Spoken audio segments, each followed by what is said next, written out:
All right, it's 5:49, and I call this meeting of the Northwest Independent School District to order. Let the record show the quorum of board members is present.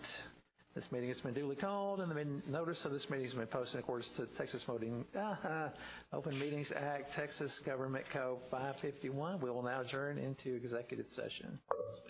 Sure. David.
Well, I guess you guys are ready to start the meeting. So I'll just follow suit. Good to see everybody here tonight. If you missed our budget workshop, it was so exciting. The news wasn't so exciting, but the workshop was. I'm going to call this meeting to order at 6:30. If you would please rise for the invocation and pledge. Dr. Warren. All right, folks, as Mr. Schluter said, thank you for coming tonight. We really do enjoy seeing everybody here.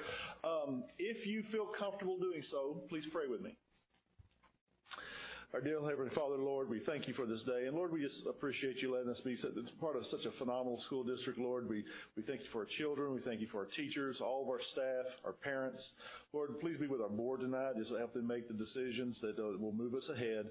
And Lord, above all things else, please provide your love, your guidance, your wisdom, and your protection to our children. It's in your name we pray.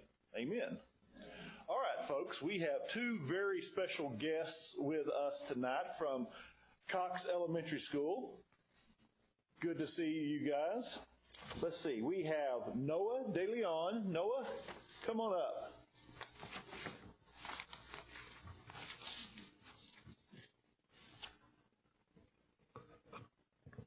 Hi, Noah.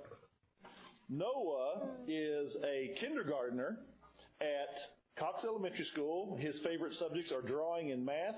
He likes to watch TV. Me too. Noah. Play with toys and video games, and he likes to eat. Me too, Noah. This is what Ms. Beacon said about Noah. Noah is new to Cox Elementary School this year and has quickly become a rock star. Noah has never given up, has a never give up attitude, and he works hard in all of his classes. He is kind to his friends, and he has a smile on his face that warms your heart. Yep, just like that one. He is a great addition to the Cox family, and we are super proud of him. Thank you for being here, Noah. And then we have Johan Betoon Tardus. Johan, come on up there. Okay. Yes, sir. Johan is a fifth grader at Cox. Johan, what are your favorite subjects at Cox? Well, I like to draw, I like to play Legos with Noah, and I like arts and crafts, and I'm working to design some rides for Disney. That is awesome. That is very awesome. He also put in there one of his favorite subjects is lunch. You and me both, Johan. Good job. Ms. Beacon says Johan is an awesome fifth grade student. He works hard and tries his best at everything he does. He greets everyone as they walk into the school, and he always invites people to join him in his activities, especially if it involves Legos. Johan has a great sense of humor and makes us laugh often. We are really going to miss him next year when he moves on to middle school. So guys, thank you for being here. We're going to do the American pledge, and then we're going to do the Texas pledge, so you guys get to lead us.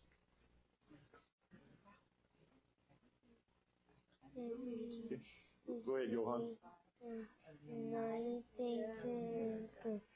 to the republic for which it stands, one nation, under God, indivisible, with liberty and justice for all. Awesome. Now Texas. Honor the Texas flag. I pledge allegiance to thee, Texas, one state, under God, one and indivisible. Awesome job. Thank you, guys. Now, you guys stay right there because Mr. Schluter has a little present for you.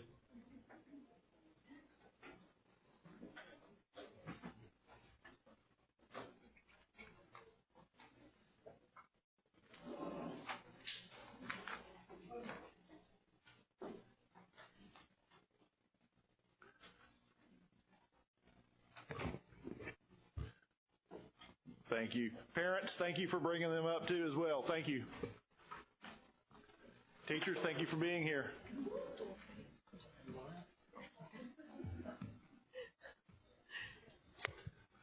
Pretty cool. That moves us down to item number 5, recognitions. Dr. Warren. Mrs. Conklin, do we have any recognitions tonight? Yes, we do. If you and Mr. Schluter can make your way down to the front.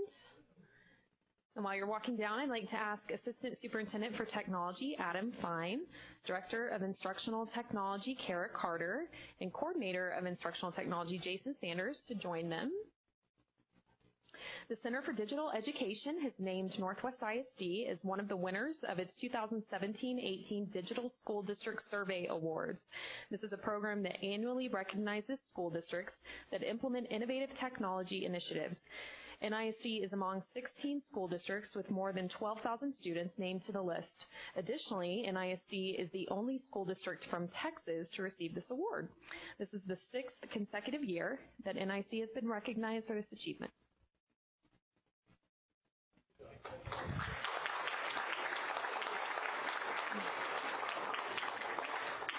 For our next group, I'd like to ask Dr. Stephanie Espinoza and Ms. Kara Carter to come to the front and help me recognize our next group. For the past 3 months, the Communications, Curriculum, and Instruction and Technology departments have collaborated to host the second group of student ambassadors. These secondary students are selected by their principal or nominated by their peers in the inaugural class last year to participate in a unique program where students have an opportunity to learn more about Northwest ISD operations, how to be advocates for public education, as well as how to stay informed and share information. A program similar to the Staff and Community Ambassador program, the students met once a month after school and are here this evening for their graduation. So students, go ahead and hand me your name cards as you make your way across, and then remain standing at the front for a group picture. Caden Bach, Katie Beckman, Savannah Garcia, Allison Heath, Catherine Henderson, Hewlin Howard, Caitlin Ide, Naga Madula, Isabella McGeezy, Thomas Moore, Megan Muths,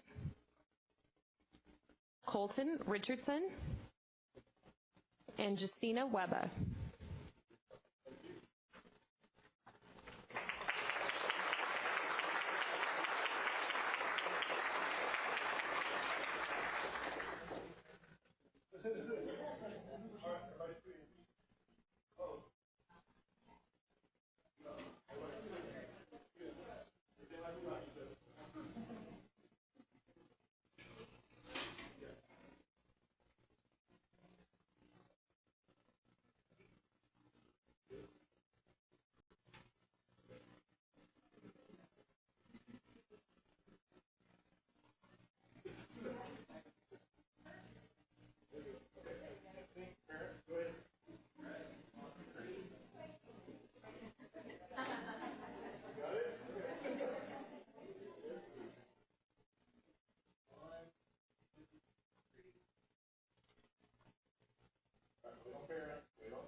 And then this evening we also have Vicki Sargent, Director of Community Relations for CoServe, and CoServe Charitable Foundation Board Member Curtis Talley to present 2 checks.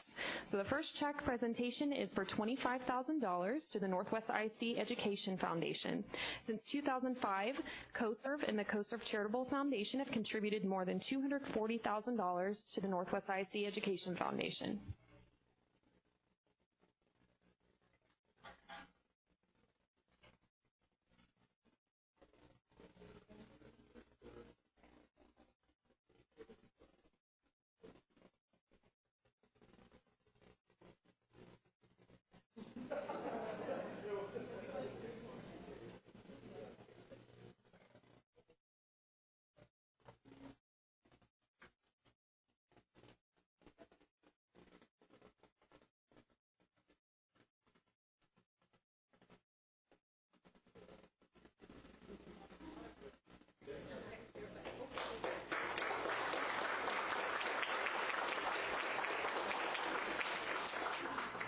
Okay, and then additionally, we have representatives from Pike Middle School's PTA that are in the crowd, so if you guys want to come to the front, and their principal, Chris Jones, is here, and they're accepting a check for $8,705.56, and this is funding their Snack Sack program. To date, the campus has received more than $25,000 from the CoServe Charitable Foundation.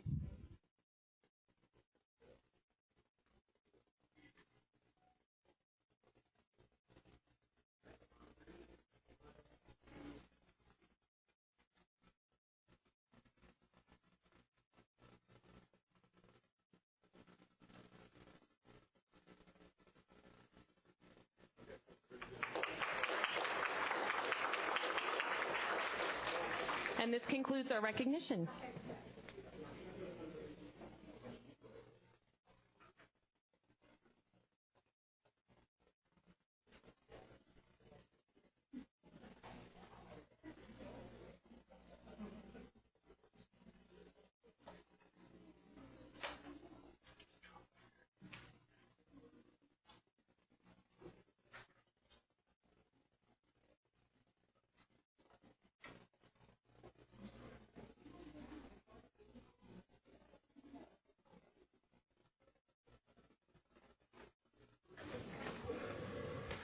I was wishing the students had left. I was going to give them an application for a board seat. They look very studious and yes.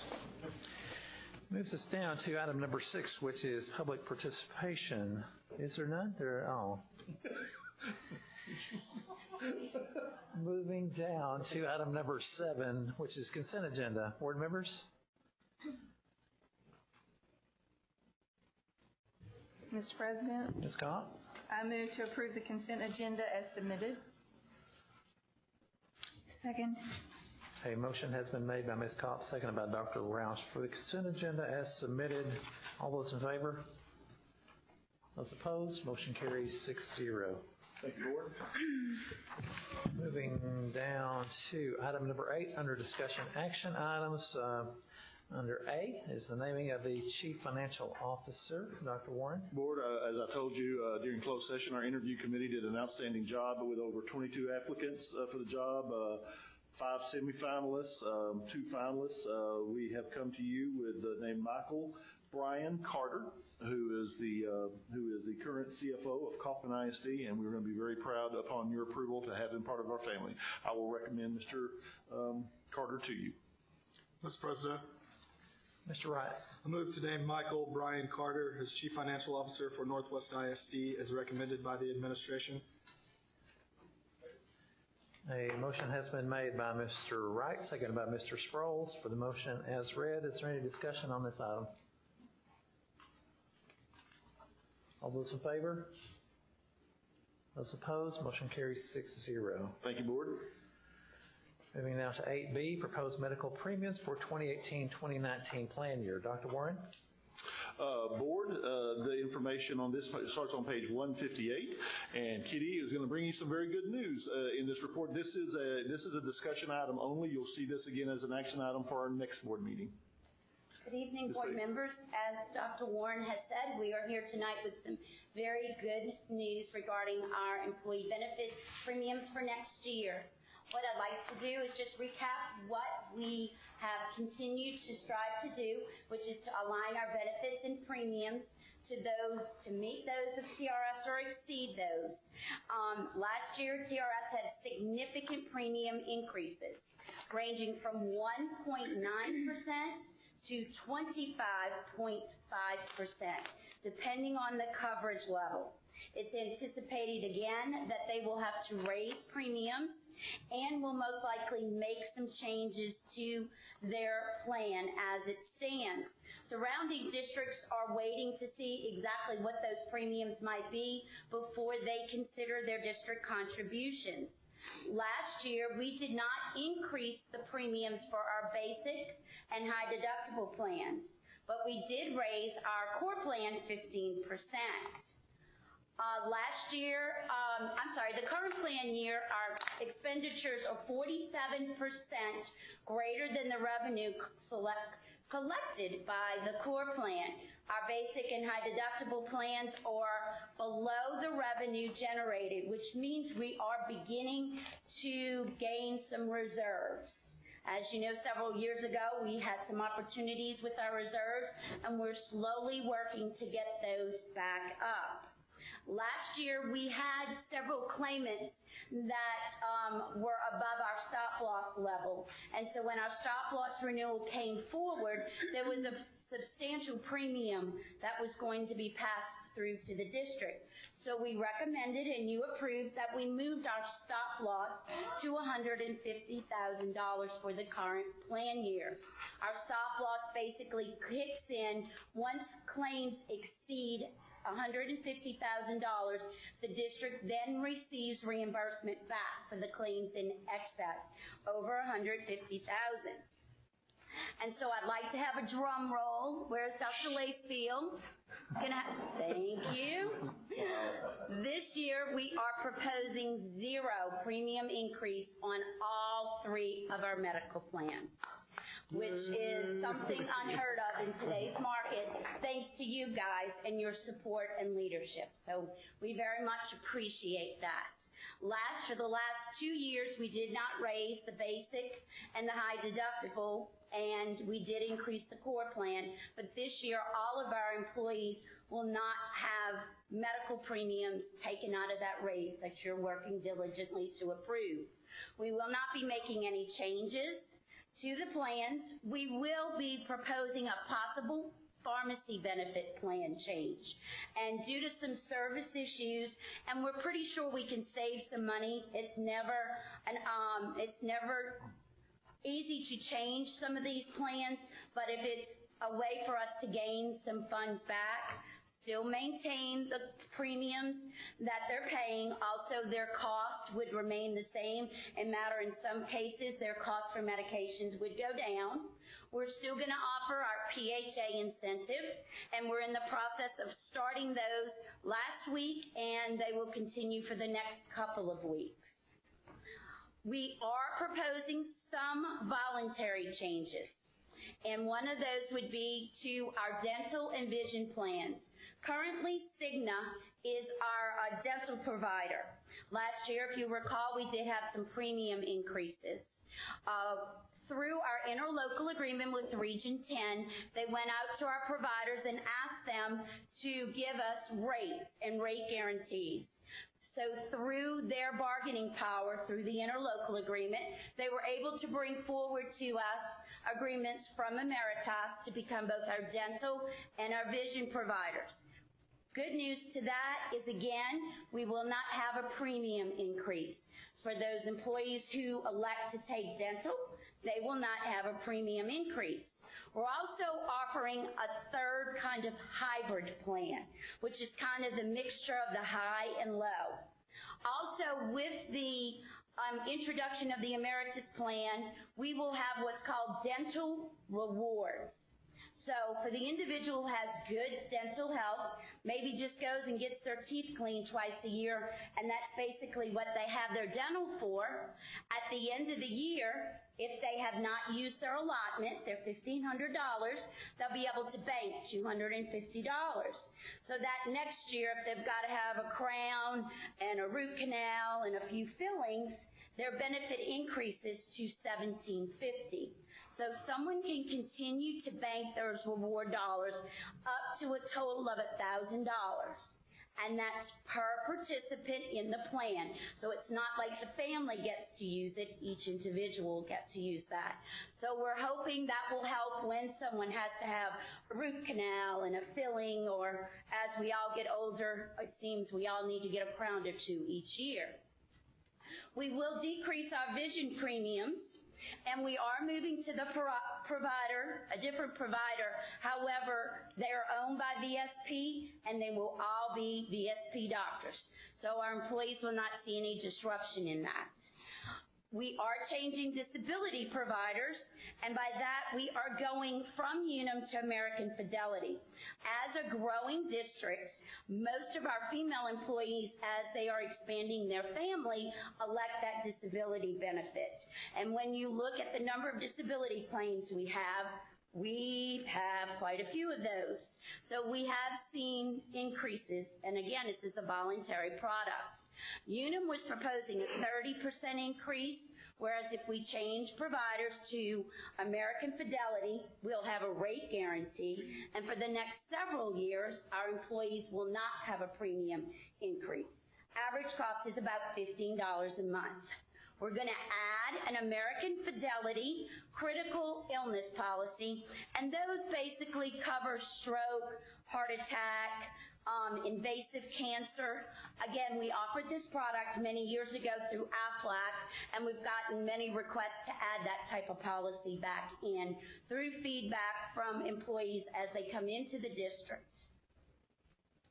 So here's our premiums for next year. This is for our core premiums. We have about 325 employees on the core plan. Last year we had 589. So we've seen a significant decrease in the participants to the core plan. However, we felt that it was important for us to keep that plan, just knowing that the premiums were substantially higher. This is our basic plan. Again, no premium increase. There's about 1,025 employees who are currently on that basic plan. So this is the third year we will not have a premium increase. And lastly, this is our high deductible plan, which is the answer to the Affordable Care Act.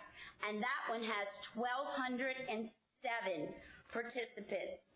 So as you can see, we have seen a shift to the high deductible plan. Many of our employees will enroll in that high deductible plan and elect to send money aside for their flexible spending account.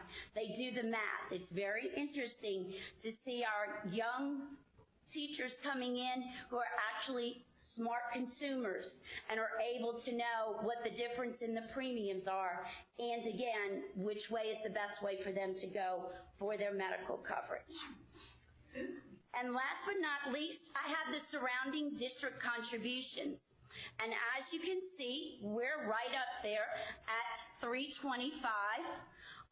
The district with the largest contribution is Louisville. This is my 13th year, and as long as I have been here, Louisville has always had those very high district contributions. Don't know how they manage to keep them, but they do. But as you can see, our district contribution is on the higher end of that. And if you recall, several years ago, we moved it up to 325. We were at 260, and then we've slowly brought it back up, and it's been 325 for the last several years. Coming in the future for TRS is they're going to meet in June. Again, we know they're going to increase their premiums. We just don't know how much. And as we discussed with you when the legislature met last year, there has been some discussion about allowing districts to exit the plan to try to keep it somewhat solvent. And that discussion is still there.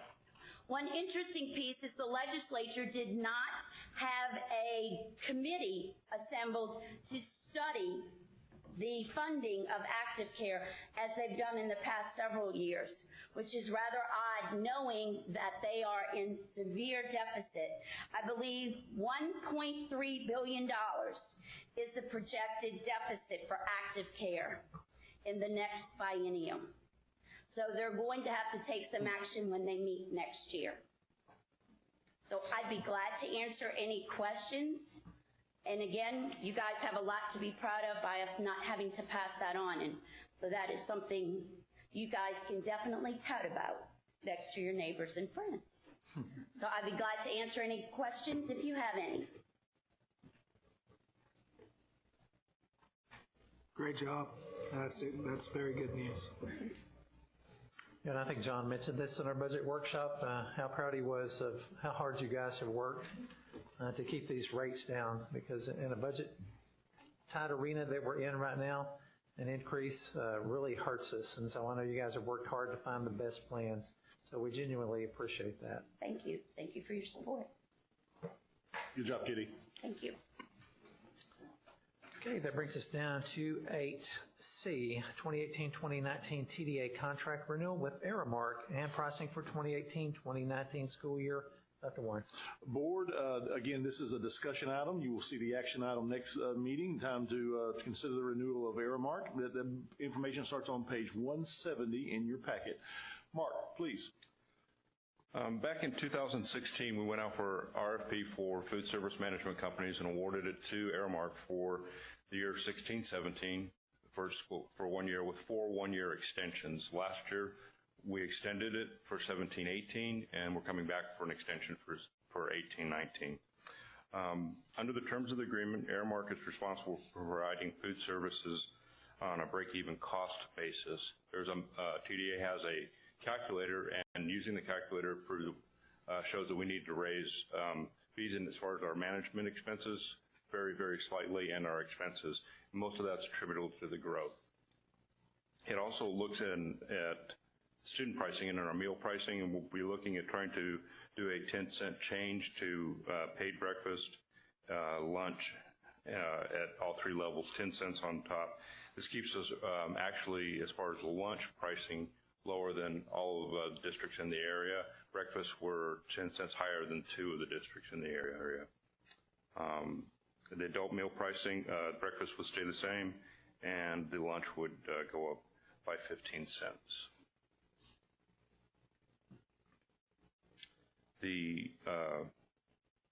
Again, trying to break even. The service that's been provided will come up in the district effectiveness report, which is one of the reports this evening, to show all the things that Aramark has been doing and will continue to do regarding our food service program. Be glad to answer any questions. If not, they'll probably be answered in the effectiveness report. Again, as Dr. Warren mentioned, we'll be bringing this back to the next board meeting. This is a discussion item. We'll be bringing it back for approval next time so that we can forward it on to TDA in time. Questions, board members? Thank you, Mr. Vachon. Thank you. Good job. And as Dr. Warren says, he loves to eat. That brings us down to 9 under reports. 2017. You said it. 2017-2018 Food Services District Effectiveness Report. Dr. Warren. All right. Well, keeping on the theme. The other one. Okay. All right. Good to see you. Good evening. Thank you for giving me the opportunity to speak tonight about our program. We just wanted to talk about the things that we have done this year and then what we are going to do in the coming school year. If you have any questions, just feel free to ask me at any time, but I'm just going to go ahead and get things started. Just some fun facts for the 17-18 school year. We have served, as of March 30th, 1.2 million meals to students. So we are on target to beat last year's 1.5. We have served 43,000 pounds of fresh fruit to students, as well as 14,000 pounds of oranges and almost 14,000 pounds of melons in our program. Another thing that we do within our program, we do not fry foods within our program. We oven bake, make from scratch, that kind of thing. We do not sell candy to students in our vending program or on the lines. And then we do not sell sodas in the vending machines or in our lines as well. Our soda machines come on at 4:30 in the afternoon to keep with federal regulations. This year, our Junior Chef Challenge winner is Abigail from Cox Elementary. She submitted a healthy dessert option of strawberry banana muffins.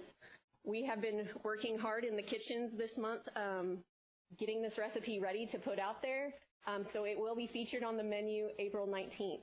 So if you have a chance to stop by a campus, please stop by, and it'll be on our lunch menu that day.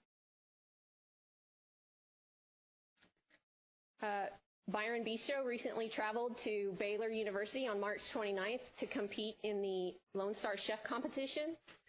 This year they had 15 Aramark accounts show up to this competition, and Emily, Hayden, and Alex won fourth at the competition. They made Carolina street tacos, pork tacos, so those will be featured on our menu as well at the high schools. If they go over well, we can look at implementing them across the district, but we are going to feature them at the high schools this month on the menu to congratulate them for their success at Baylor Challenge. Our community involvement this year, we did the Fill the Bus campaign again, and we got over 17,000 pounds. Roanoke won this year. Their campus raised 5,600 pounds of food for the local community. So what we do is we go around the district and collect food, and all this food goes to local food pantries that support Northwest ISD. If they aren't able to take the food, then we branch out a little bit farther and reach out to food pantries outside of our district. But this year, all food pantries took the food, so we were able to support the communities. We also did the reindeer romp. We gave bottled water and healthy snacks to the students after they finished the race. And then this year for the Angel Tree, we did something within our department. One of our employees lost everything, and so we raised money and got clothes and toys for her children so they were able to have Christmas after the fire in their home on Thanksgiving. This year we had the Best of Brunch Award. This was awarded to 10% of the schools in the state of Texas. This is doing the local produce challenge. So in the spring and in the fall, the state offers a local produce challenge where you have to have locally grown produce within the state of Texas featured on your menu. So we have a target to have something locally grown on our menu for breakfast and lunch during that week. We have also partnered with Farm Logic this year, and we are offering on Discovery Days. I don't know if anybody's gone out to our cafeterias. Tomorrow we are featuring locally grown tomatoes on the menu. So if you get a chance, stop by, but that is what we are doing. We are partnering with Farm Logic to bring in local produce. And then on our Facebook page, we talked about where the produce comes from. So if you have a chance to look at that, that's available. I have invitations for you. We are having our yearly food show at Byron this year on April 19th. It is from 4:30 to 6:30. We are taking a different approach to this food show. We are going to target more in-house made scratch cooking to see where we should go with the program. We're looking for more parent feedback on nutritionals and side-by-side comparisons. So if there's any parents out there that want to come to this, we welcome you because we're trying to find a different approach to this program to get the community more engaged as to what we offer within our program. Our viewpoint survey this year is a survey that targets secondary students, and we had over 44% return a survey to us. So we are starting to work through that to see what we're going to implement next year within our food service program at the secondary level. What's new or what's coming? New as far as human capital goes, we started a weekly safety podcast with our staff to reduce accidents. I think everybody knows with an accident, it caught workman's comp, time off, all this other stuff, and it reduces your workforce. So we've taken a different approach to safety, and we actually do a recorded podcast and send it out to the managers to play for the staff. So it's more audio instead of visual and reading something. We are looking at doing digital menu boards at all middle schools. That will go live in the fall of, or summer of 18. So we already have everything in hand. We're just waiting for electricity and technology drops, which I'm working on for bids for that. We took over snack program at AlphaBest. So we now provide snacks to the AlphaBest students for a fee, a la carte charge, but we provide healthy snacks, and we've written their menu. So they now get fruits and vegetables at the daycare program, as well as new things to try. We've implemented made-to-order bars at the middle school level. It is only available on Tuesdays and Thursdays, but they have made-to-order tacos on Tuesday and then made-to-order breakfast potato bar on Thursday. Fruit and veggie bars at the high schools. This is something new we're trying before we roll it out everywhere. Students portion their sides. This was definitely new, something interesting. So it's up in the top right-hand corner. Students can portion out a half cup of fresh fruits and vegetables or whatever's available that day on their tray, as opposed to us pre-portioning it. So it's more of a college feel. That's what we were going for. So that's new. And then we've expanded Discovery Days to all grade levels. So we used to have Discovery Days at elementary level, so now middle schools and high schools can now try foods. So we've added the locally grown cherry tomatoes tomorrow. We had kumquats last month. We're going to have jicama with chili lime next month. So we're definitely going to branch out to all campuses on that. Community sponsorships. This year we sponsored the breakfast and lunch for the Strategic Summit for students and community members. We also gave a little bit to the golf tournament for the Education Foundation. And then this coming month on April 28th, we are going to provide breakfast and lunch to the volunteers of the community at the big event at Eaton High School. So these are our 3 focus areas for 17-18. These will always be focus areas within the food service department. But this year we've added one for 18-19. We are looking at a free and reduced initiative to get campuses to qualify for summer feeding. So good news on this one. Summer feeding has been approved at Seven Hills Elementary for this summer. So we will provide free breakfast and lunch to the community for anybody between the ages of 1 and 18 at that campus. It could be anybody in the community. Anybody can walk in and have free breakfast and free lunch. So I need to get with Dr. McNeese to work on safety as part of this, because it does have to be open to the public in order to be free. We just hit 50% last week, so we are very excited, and I've already received approval from the state to move forward to start this program. It will be from June 4th until July 13th, Monday through Thursday. We're going to fit the same school schedule. We have to be open for 30 business days. That's why we went into July. So that's very exciting if you have a chance to check that out this summer. We're very excited. We don't know what to expect, but it's definitely something we're proud to do. Workforce planning, 100% staff on hourly positions, 11% turnover rate year to date, when the industry average is around 60%. Once a month, we can conduct hands-on training. So if we feel that knife skills or presentation needs to be worked on, then we add a training for hourly associates to come, and we train them hands-on after hours to get them to go back into their kitchens and implement new ideas in their kitchens. We offer sign-on and referral bonuses. In January, all employees received a market adjustment. We will continue to monitor school districts around us and businesses around us to ensure that we are remaining competitive within our market. And we'll also look at turnover rate as well when we look at market adjustments. Employee awards are posted on our Facebook page, Instagram, social media, and then we now send out a newsletter to our employees to show recognition on our team members. This year we focused on food quality and consistency within the district. So we looked at training our staff.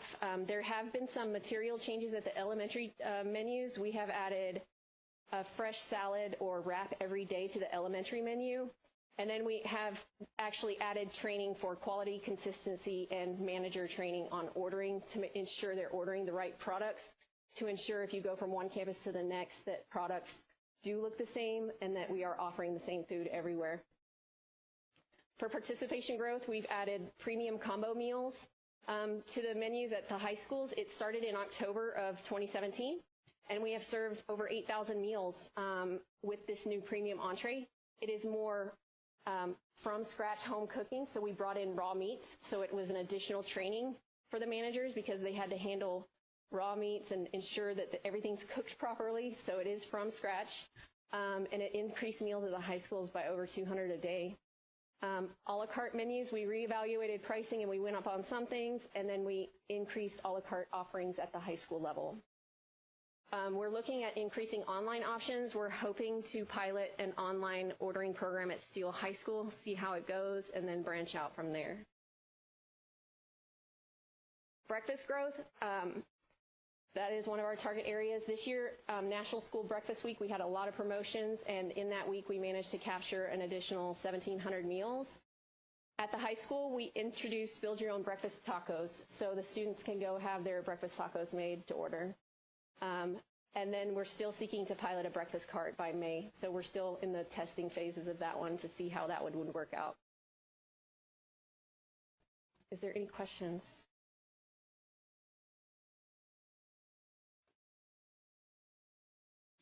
Of course, I'm going to have questions. Oh, yeah, of course. The tacos, what day have y'all picked a day y'all are going to serve those street tacos? Not yet. I texted the dietitian to see when we were going to pilot that, but I can definitely email you that Yeah, date. definitely. Yeah, Okay. and especially with the girl that won the contest, and y'all having the food expo. I'm working that day. I'm trying to get off, so Okay. I hope to be there for both of those. Okay. The fruit and veggie carts, are they still at all the schools? I know you said the bar in high schools, but do all the schools still have the carts? The elementaries do have the carts. We call them fruit and vegetable bars at the high school because it is set up like a salad bar, but it's not the same concept as the elementary level because it's reimbursable at the high school level where it's free to all students at the elementary level. So it's we're just trying something new to give it more of a college atmosphere at the high school level. So do they pay for it then at the high Yes, school? it's a part of their meal deal. Is it like by the pound? Because I can see the football players wiping it out. We give examples. We have pictures of examples of what a portion is, and it says if you go over, you may or may not be charged. So believe it or not, they actually did a great job with it, and it was very well received. And there were some learning curves with it, but I mean. No, I think it's a great idea. And then a couple weeks ago, I volunteered at Seven Hills, and I had that yogurt fruit cup thing that y'all did. Yes. That's amazing. That is a new item that we added. Yeah, that was good. And then I think I mentioned to Emily Conklin at the expo, the culinary kids served mac and cheese. If you had that at every district event, 100% participation by all the parents. At least I'll be there for every event. Macaroni and cheese is amazing. That is our mac and cheese that we put on the menu. Yeah. And then I like on Facebook how y'all recognize your employees. It seems like it's all the time. Yes. To where it's, and I appreciate that y'all do that for them. So. Yes. Okay, thank you. I just want to say thank you for applying for the summer program. That's exciting. Yes. And I'm just curious to know what's new for elementary coming up in the future. For elementaries, we added, again, he tried the yogurt parfait cup that we added. We're trying to add more interactive options. Discovery days, the kumquats and the chili lime with the jicama. We're trying, like we did the salads with the wraps. We basically wanted to deep dive into elementaries and make sure that it's quality and consistency among every elementary. So if you walk into one and walk into another, that it looks the same, it looks great, tastes great, and that people want to dine there. We're looking at doing a survey at the elementary level to see what's going on, but 9 times out of 10 they want nuggets, pizza, fries, burgers. So we're trying to figure out a way to get more interest in our menus. Any other questions? It's an amazing selection and at a great price, I might add, too. So thank you guys very much for everything you've done. Debbie, thank you. Thank you. I'm kind of curious, one question before you leave. What is the most popular a la carte item at the high schools? Pasta at Pizza Hut. Interesting. Okay. Yeah, that's our biggest seller. Like we sell more pasta than pizza now. Wow. Thank you, Debbie. Yep. Moves us to 9B. I'm kind of getting hungry again. How about you? I know Steve wants some mac and cheese, but February Financial and Investor Report. Dr. Warren? Mr. Grasswitch. Yeah. Try as they would, there's absolutely no way you can make orange chicken healthy. But it's good. They did try at a special request. Essentially, on the financial report, of course, this is for February. We're kind of catching up. This is our monthly report, and we had 4 securities mature in February. $1 million in the activity fund, $10 million in capital projects, $7.5 million in general operating, and $20 million in interest and sinking. We turned around, reinvested those funds into the general operating fund, sinking activity funds, about $60 million altogether. So we had a lot of movement in February as we start to ladder out, but that's typical because we make our February payment and then we invest the surplus after that. Plus, we also collect all our property taxes over December and January, and then we ladder them out in February. You'll see a lot less activity going forward. We had $281 million invested, and about just a little over 1.5%.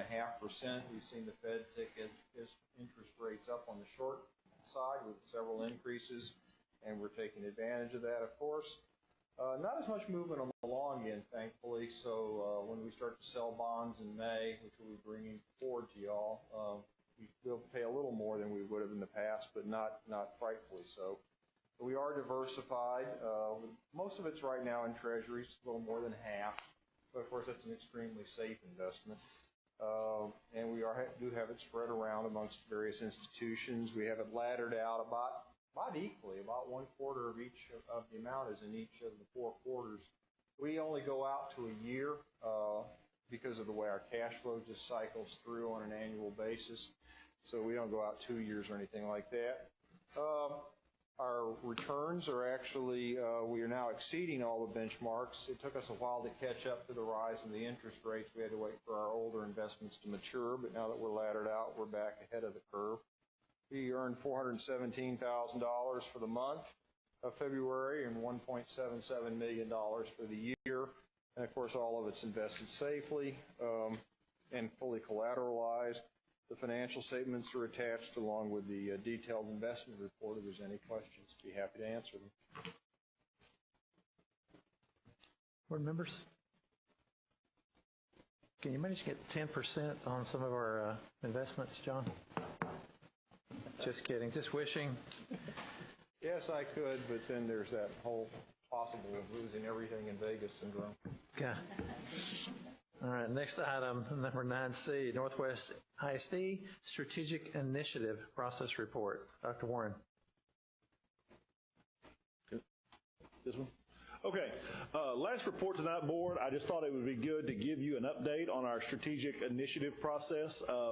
Thank you. Most of you were either able to participate this in either briefly or spend a lot of time with us in our 2 meetings, and I think that's just going to make this initiative stronger with your leadership in this. I want to go through and show you just some things that we've been doing just so make sure that we're all on the same page. Of course, we're in the last semester of our 2014 plan that established those core beliefs, vision, mission, strategic goals, and targeted objectives. We had a phenomenal 2-day work session on March 2nd and 3rd.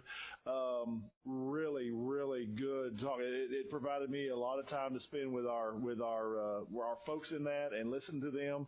And again, you got to participate. Many of you got to participate in that. All different kinds of groups. We try to get a really good representation of the district. We had probably almost 90 people stay with us those 2 days, and I've received nothing but great comments from those folks that I've encountered after those 2 work days, just about the direction of the district. And you know, as we moved through those 2 days, we took stock of figuring out where we are right now as it related to the 2014 plan. You know, where are we right now? Where do we want to go? And that's what truly started the conversation. Our tasks were multiple. You know, we started off by understanding of and commitment to the current direction. You know, we asked ourselves, are we going in the right direction? Are we a district that needs to change directions? Do we need to get on a different path? We looked at the visioning documents from TASA. We looked at several pieces of research, looking at the college readiness, global workforce, and personal success, which is our vision. And we listened to our experts. Those of you who got to spend some time, I hope you were so impressed by the kids. I mean, that was one of the most powerful parts of those 2 days, is just listening to our students talk about their futures and truly understanding what they need to do. And that was amazing to be able to do that. Board, truly, as I think as a testament to your leadership, the overlying assumption of the group, again, 90 members of our communities that we serve, 14 different communities, 3 different counties, they feel they are part of a district that's going in the right direction, and they recommend, just focusing and really the 2 words, the focusing on that whole child really became the calling point of those conversations. But they were very proud of this district. They are very proud of this district and very proud of the direction that we are going in. And that was really the strong statement that came out. So 2 big ideas that were generated, that Dr. Collier generated from her work there. Number 1, to sustain the current direction. The beliefs, the vision, the mission were still right on. Were still valuable to us looking at 2018 and beyond. The profile of the graduate was very important for us to understand about what those attributes a child needs to do in just about a month and a half, speaking as the father of a senior, in about a month and a half when we have the ability to give out those diplomas, that profile of the graduate, we know that those kids are going to go on to great things after they leave us, and really did like truly our community-based accountability that we established several years ago on that. And then prioritize and focus on developing the whole child, not only pushing them academically, but also making sure that we have those social and emotional programs in place to make sure that we are focusing on that child as when they leave us to really be able to prep for life in doing so. So several things came up from the discussions, the proposed goals, actions for focusing on the whole child. Number 1, we just strategized on focusing on personalization, and you've talked about in the past about really individualizing instruction and personalizing instruction for our children. So the personalization of learning, again, expand anytime, anywhere learning as we keep developing our programs, and kids do not stop learning when at 4 o'clock in the afternoon. They've got to be able to have the opportunity to learn anytime, anywhere.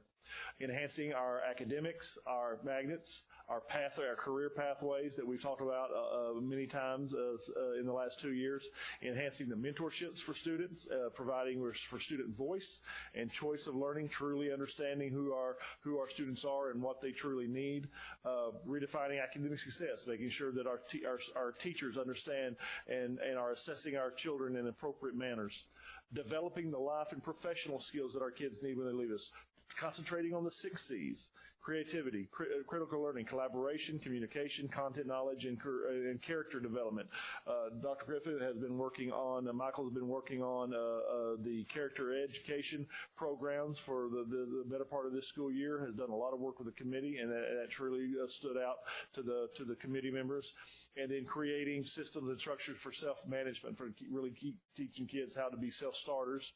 And then lastly, the social emotional learning, SEL for all, and actually creating and embedding standards for social emotional learning into what we're doing right now, into our curriculum, so that the kids are going to get not only the high academic standards, but they truly understand how to cope with the stressors that are in their lives right now, and being able to cope with what's coming, and being able to cope with stress, and not letting stress and what they have in their life just to be overburdening on them, but they be able to have those skills to be able to do that.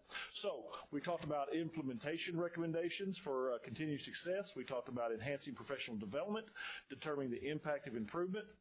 The things that we have done since March 2nd and 3rd, we have 3 very important groups that we've discussed this with. We've gotten a lot of voices. Our district leadership team, which is about 80 of our district leaders that come together, and we came together in March the 22nd, and we discussed the process with them. We got in front of our faculty advisory council the very next week. I have the faculty advisory council that I meet with. 28 teachers from our campuses who truly were really positive about the process and about the future of this. And then our district DEIC, again, teachers, parents, staff members on the committees. And we just asked them for feedback. They may not have been able to provide feedback on every single one of those things that we discussed, but we asked them where they did have opinions about to do that. So they were tasked and really to review the themes and the recommendations and give feedback. all the feedback that we received from all three groups have been very supportive of the strategic summit input that came from the committee, from the 90-person committee. There were no disagreements or questions, and they documented things that we have already been doing and the ones that we think that we really need to focus on. So that was a really good cross-section of our district that put their eyes on this as well. So what our next steps, what we see our next step is, we have taken our strategic committee, again, originally 88 people, and we have brought in, we're going to bring in, starting tomorrow afternoon, we're going to do 2 half-day sessions, and this is going to be our writing team. 25 of those committee members are going to come in, and they're going to start considering all the input from the summit.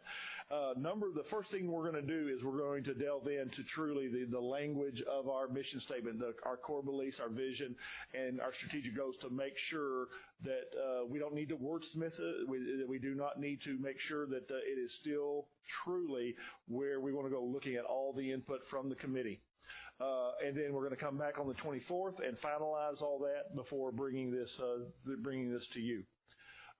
Then we're going to present that to you on May the 14th. That'll be the first time that you'll see it as a board. I know you've worked on this, and of course, and then remember in my report to you on Friday, you're more than invited to come tomorrow. You're more than invited to come on the 24th. I just need to know about tomorrow because we can't have a quorum. We didn't post that as a meeting, so if 3 would like to come, we'd love to have you involved in this as well. And then if you'd like me to post the 24th as a meeting that more than 3 can come, we will absolutely do so. So here's the anticipated recommendation from that. You know, we could have do the core beliefs, the vision, the mission, the strategic goals, that we would like to have those fully developed for you. And here's really the exciting part. Here's the change that we're going to recommend to you from the 2014 plan. As I started this discussion, we had the core beliefs in 2014, the vision, the mission, and the strategic goals, and then we actually got into truly strategic objectives and even strategies. We would, this year, I'm going to propose to you for the 2018 plan that we're going to stop for the district strategic planning flow chart, that we stop with strategic goals, because I think you need to lead and we need to lead what's underneath those strategic goals. We just sat through our first budget workshop. We have to have a lot of control of what we're going to be doing in the next several years. And I think you driving that ship is very important. You have almost 90 members of our community leaders, parents, students, who are giving us their vision of the district. And that's going to be those overlying 1,000-foot strategic goals that we will come to you with. But then you will drive the ship after that. I would really recommend that from that point, my priority goals that you set for me every year come into play, which will drive the district improvement plan, which will drive the campus improvement plans and the department improvement plans. So I really think that is going to be a very positive change, just because I think we'll have phenomenal input from our communities, but it will give us the latitude to make sure that we understand where we go in the next 4 years on the strategies and the objectives of actually how to get those goals fulfilled for our communities and for our children. Here is just a comparison of what you did and we did in our Team of 8 training in December, and what the summit came out. And a lot of these things are similar, and what you did are examples of those strategic strategies, programs that you thought were important. And so I think you and I and the staff really do need to drive that ship. After the writing committee has come up with those overlying strategic goals, I think the work you've already done, telling us the direction you'd like to go and the strategies you'd like to see and the programs you'd like to see, and then again overlying that with exactly what we're going to be able to afford over the next several years to be able to have that. So again, it was a very good thing. Here's the process that we're looking at from start to finish as we go all the way through the district improvement plan. Again, I ask your permission to allow us to do a little bit later adoption for the district improvement plan. What you had originally set out it's a good process. It's just that we don't have all the information back from our assessments, from the metrics that we use. So if you will allow us to do a little bit more work this summer on the district improvement plan, I think that'll be a much better process as this plan, as the overlying strategic initiative process, will guide through all that. So again, this is one of the most positive things I've done. It really has. Getting around those folks and our district supporters has been phenomenal. Meeting new folks, listening to the kids was I'd have paid admission for that. But I really do appreciate the work that y'all have done thus far. According to your schedule, what you will be able to do, and I think we're going to come to you ultimately with a really, really good focused initiative that will help guide us for the next 4 years. Can I answer any? Rob and I, Angela's been neck deep into this. Can we answer any questions for you? What time's that meeting tomorrow? Lunch begins at noon. Okay. I don't know if I'll be in town, but if I am, I'll probably swing by. Yeah. Just tell me if as we go out if you can, and if we have more than 4 that want to, we'll have to strategize. Dr. Warren, I did enjoy participating briefly with this group, and they were excited about the opportunities to share.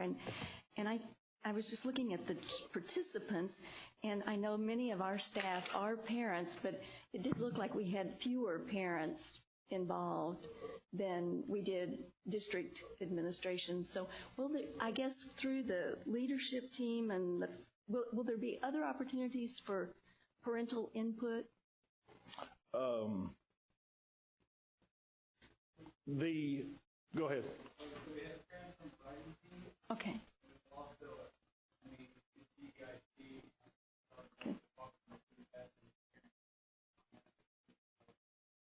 Yeah, what I was thinking about, Ann, is we really spent a lot of time on that list trying to figure out what we could and trying to get as many representations of all the groups as we can. Angela fretted about it for months, trying to make sure.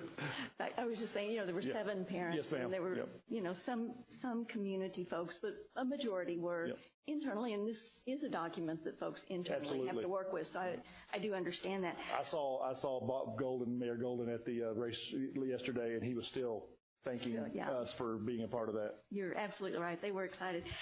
A couple of things.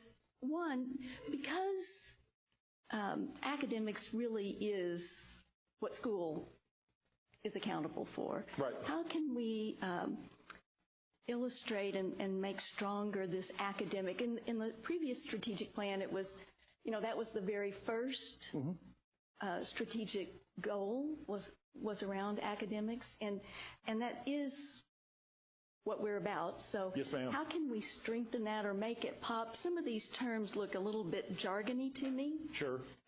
I cannot speak for the writing committee because we're going to let them, really flesh out this. But I would bet you anything, Dr. Simpson, that the academic goal will still be number 1 on the list when I really do think. I mean, everybody, if you heard the conversation, everybody had that. We did have a lot of conversations about that, social, emotional, because, kids are feeling a lot of stress these days. Every generation has their own stressors. It just seems that our kids today just have so many things going on in their lives. But I think everybody was really in tune with, they liked where we were now academically, but they also saw a lot of room to grow. And so I would assume from my point that is you're going to see the same academic goal. It might be worded differently. It might be worded stronger. But then from our standpoint, again, like I said, it's up to the board, it's up to the administration, it's up to our staff to really take that goal and to put in the programs, using our team of 8 ideas, using the administrative ideas, using DEIC to be able to really bring to our children what we think is the most appropriate programs, knowing that we're going to have to make some very difficult financial decisions in the future. And I think it all revolves around, and Dr. Cayley truly understands this, I think it always revolves around making sure that we have a district that attracts and retains the very best instructors in front of the kids. I think that's where you always have to start, because really, truly, if you boil down all the programs, the teachers are the program. Right. They really are. We can bring them support, but it's the teachers of the program. And it's the teachers' relationships with the students Absolutely. That support them, having spent 40-something years in this, I've seen the emphasis on character development and social emotional come and go at least 4 times every 10 years. And so I think it is always important, but I'm not sure that it should dominate over that relationship through academics where kids have the opportunity to really experience success, because that's what is the motivator. When they are successful, then they're inspired to do more. I think the one thing that we discussed that I liked, and this is something that we talk all the time about, in fact, it was a focus at our last DLT, is that purposeful struggle that kids need to feel failure. They in the classroom, in their academics, they need to experience failure to motivate them to succeed, and that's something that we're really thinking. And it's just about making sure the kids understand when they have stress in their life that they handle it appropriately and they use it as a motivator rather than as something that they can just throw their hands up and quit. So I think that's going to be a very good conversation to have because I think it all revolves around our academic goals.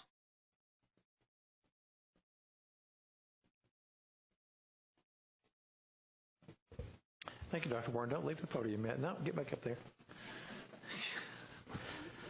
I think some of the perception that we as board members, as we had our December event, we kind of looked at some of our strategies that we thought were important, and then we brought in this strategic initiative group. And so there was a little bit of confusion, like, okay, what part do we play? What part do they play? And so that's what I ask you to do tonight, is come out and kind of bring it out to all of us. Right. To tell us this is an overarching shell. It's kind of a pulse from our community to let us know exactly what they were thinking so we can help plan and move all the way down to the district improvement plans at some point in time. It really fine-tune what we're going to do, and as Ann said, to get back to the classroom where the rubber meets the road. So I appreciate your definitions and everything tonight. Yes, sir. And Mark, I really do think, and I would like to know if you disagree with me. I really do, but I really do think, as we ask that committee to write those really good, solid, strategic goals, but then to have them stop. I mean, that should be the culmination of the work, and then we really start, looking at our work this last December, looking at knowing your vision of the district. I really do think that needs to drive us, to really get down into the weeds for those objectives and strategies. Well, I really appreciate you and your staff. I know you guys have put a lot of long hours, as well as this committee, and we're greatly appreciative of their time and input, and I guarantee it'll be treasured and utilized as we move forward in this process. Thank you. Rob and Angela really have done a lot of work. Jennifer's done a lot of work on this, and I really do appreciate everybody who has contributed. Thank you, sir. Can I sit down, Mr. Schluter? Yes, you may.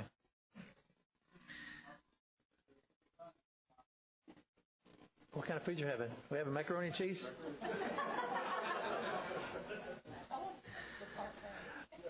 Parfait. Item number 10, consider any item removed from the consent agenda and there were none. Item number 11 is the board president's report. It's got a few announcements to make here. The Inspire celebration for the retirees and exemplar educators is coming up this Thursday, April the 12th, 6 p.m. at the TMS. So hopefully you've already reserved that with Jennifer. If not, is it too late? I think everybody probably has. Next is Community in Schools Banquet. This is something Lillian's been passionate about for quite some time. That's coming up April the 27th at 11:30. That's an afternoon event at Circle T Ranch. So if you're interested, get back again with Jennifer. The Education Foundation Gala is Saturday, April the 28th at 6 p.m. for the Lucky Spur Ranch. And Justin, that's the same place we were last year, right? Always a great event where you can spend your money and contribute back to the foundation. And then Election Day is Saturday, May the 5th. I talked to Josh earlier about getting together a committee for board officers for the next election, and he agreed to. So if you're interested in a board position, an officer's position, just get with Josh and you guys can hash it out.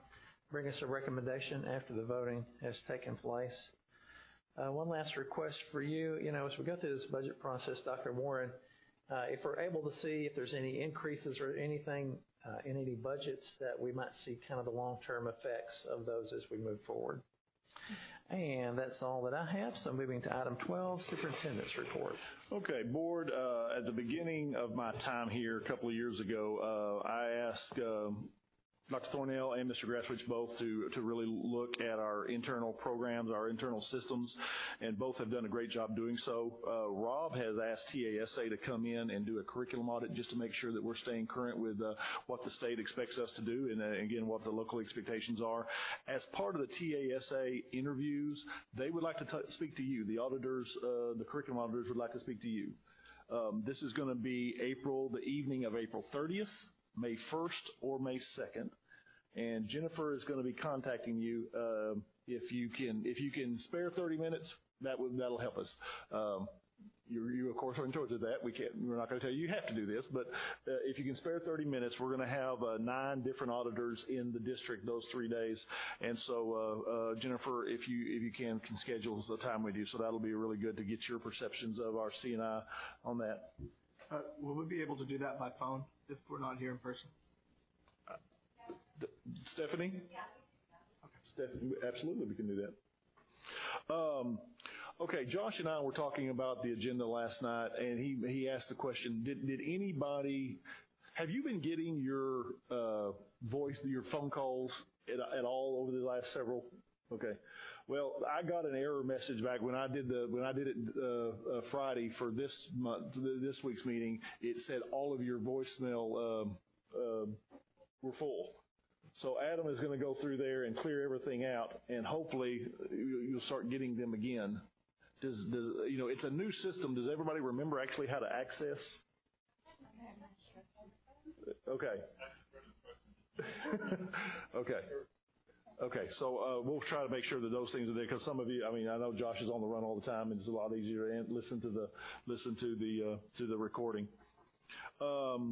Again, strategic summits tomorrow, and then we'll have another one on the 24th, and then you should have a list of end of school activities on your thing. You're invited to any and all, and we appreciate your supporting the kids and all that stuff. And Mr. Schluter, that's all I have.